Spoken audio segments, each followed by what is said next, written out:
हमारे याद रखना एक का चौथा प्रश्न है, अति महत्वपूर्ण प्रश्न है। यदि 15 cot a बराबर 8 हो तो sin a और sec a का मान ज्ञात कीजिए। क्या दिया है यहाँ पर,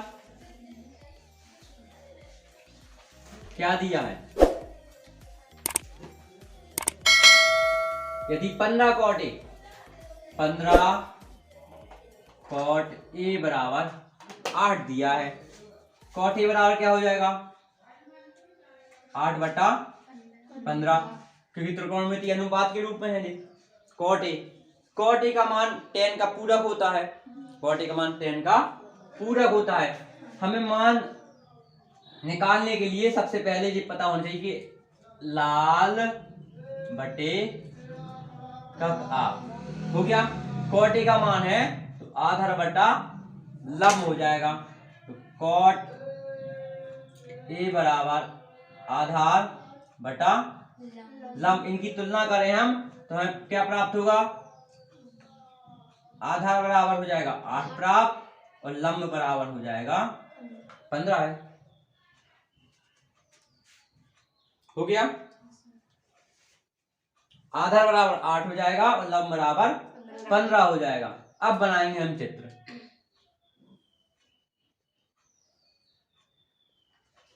ये बना लिया हमने चित्र एक। ये हो गया थीटा, थीटा यहाँ पर ए है तो यहाँ पर लिख दिया ए बी सी।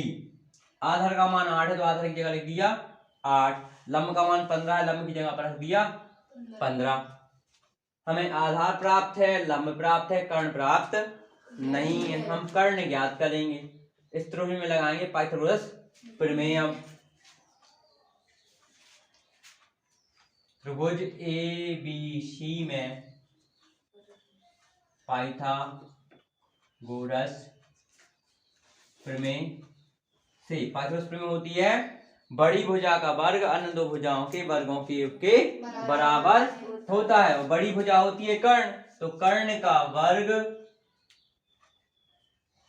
बराबर लंब का वर्ग प्लस आधार का वर्ग। कर्ण का वर्ग हमें ज्ञात करना है, कर्ण की जगह पे कर्ण ही लिखा रहने देंगे। लंब का वर्ग 15 का वर्ग प्लस आधार का वर्ग मतलब 8 का वर्ग। 15 का वर्ग होता है 15 गुणित 15 225, 8 का वर्ग 8 नहीं 64, इनको जोड़ देंगे 289। कर्ण का वर्ग और कर्ण का वर्ग 289 आ गया, तो 289 किसका वर्ग होता है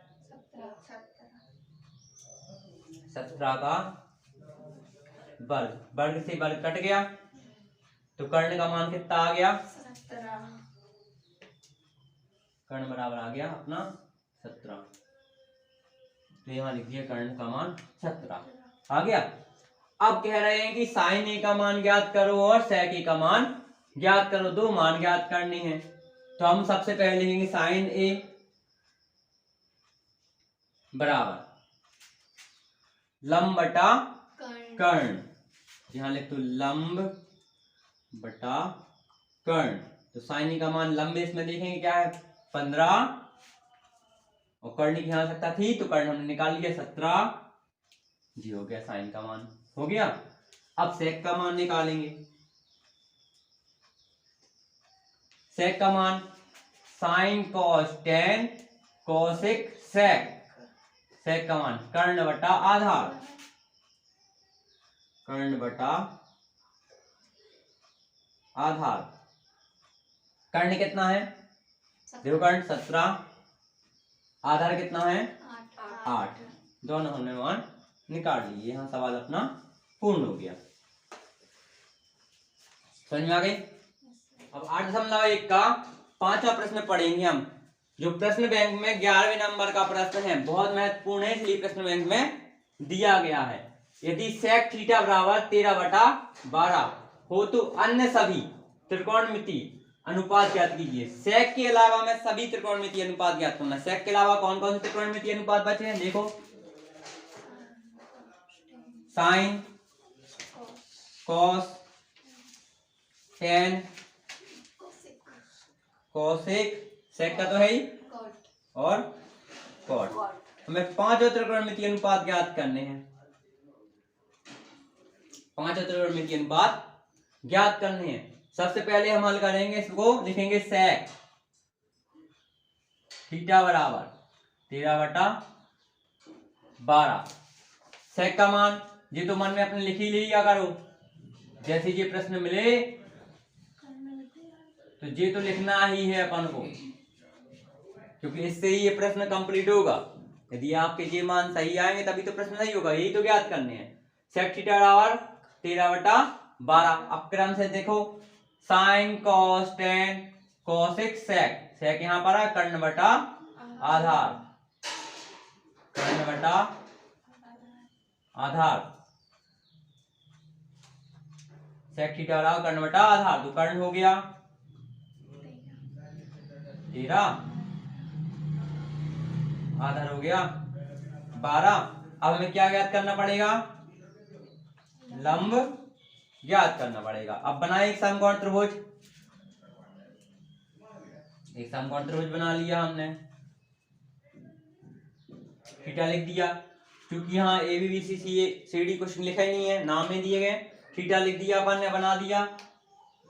अब भुजाएं ए बी सी, थीटा पे सी है, थीटा पे सी है, कर्ण कितना है 13 है, आधार कितना है 12 है, लंब हमें ज्ञात करना। अब लिखो समकोण त्रिभुज ए बी सी में कैसे पाइथागोरस प्रमेय से, इसमें लगाई हमने पाइथागोरस प्रमेय। पाइथागोरस प्रमेय क्या होती है, बड़ी भुजा का वर्ग अन्य दो भुजाओं के वर्गों के योग के बराबर होता है। बड़ी भुजा है कर्ण, तो कर्ण का वर्ग लंब के और आधार के वर्गों के योग के बराबर होगा, तो यहाँ पाइथागोरस प्रमेय लिख देंगे हम, कर्ण का वर्ग बराबर लंब का वर्ग धन आधार का वर्ग। कर्ण का वर्ग देखो यहाँ पर कितना लिखा है 13, लंब का वर्ग ज्ञात करना, तो लिख दो लंब की जगह पर सीधा लंब, तो आधार की जगह पर 12 का, 13 का वर्ग होता है 100, 13 13 169, 12 12 144। बात समझ में आ गई। अब कर लेंगे हम पक्षांतरण, तो हो जाएगा लंब का वर्ग बराबर 169 माइनस 144, घटा देंगे हम, लंब का वर्ग बराबर 169 में 144 घटाए तो बचे 25। अब लंब बराबर, चाहे तो वर्गमूल लगा दें या फिर सीधा वर्ग कर लें, 25 होता 5 का वर्ग, वर्ग से वर्ग कट गया तो लंब बराबर आ गया 5, लंब का मान आ गया 5। यह लंब कितना आया मान यहाँ पर लिख दिया अपन ने 5 लिख दिया लंब का मान। अब हमें सभी त्रिकोणमितीय अनुपात ज्ञात करने हैं, सभी त्रिकोणमितीय अनुपात ज्ञात करेंगे हम। कौन कौन से ज्ञात करने हैं, देखो सबसे पहले अन्य त्रिकोणमितीय अनुपात। सबसे पहले लिखा हमने साइन थीटा, साइन थीटा लंब बटा कर्ण, तो लिख दिया लंब बटा कर्ण। लंब का मान देखो इसमें कितना है, लंब का मान है 5, तो लिख दिया 5। कर्ण का मान देखो कितना है 13, तो लिख दिया 13। साइन का हो गया, साइन के बाद लिख दिया हमने कोस थीटा, वो होता है आधार बटा कर्ण, तो लिख दिया आधार बटा कर्ण। आधार का मान कितना है, देखो यहाँ आधार है 12, लिख दिया 12। कर्ण का मान कितना है 13, इसके बाद tan का मान लिख दिया हमने टेन थीटा बराबर, टेन थीटा बराबर होता है लंब बटा आधार। देखो लंब का मान कितना है 5, आधार का मान कितना है 12, 3 हो गए साइन कॉस टेन। अब इसके बाद आया कौशिक का मान, कौशिक का होता है कर्ण बटा लंब, तो कर्ण का मान कितना है 13 और लंब का मान है 5।